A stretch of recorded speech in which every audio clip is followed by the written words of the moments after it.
First, attach the connecting block to the main bracket. This is a demonstration of the left rudder direction. Secure the connection block with screws, spacers, and nuts.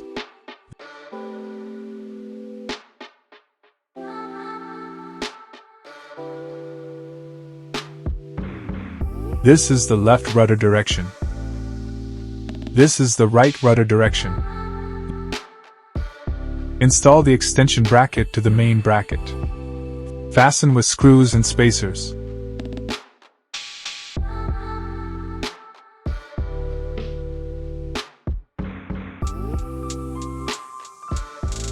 Attach the assembled bracket to the rest pedal body. Tighten the screws to fit. Remove the marked 3 original nuts.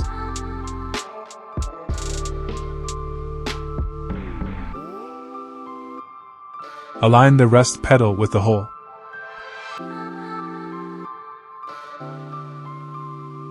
Use the original nuts and spacers to fix the rest pedal. Installation completed. Thank you for choosing T1367.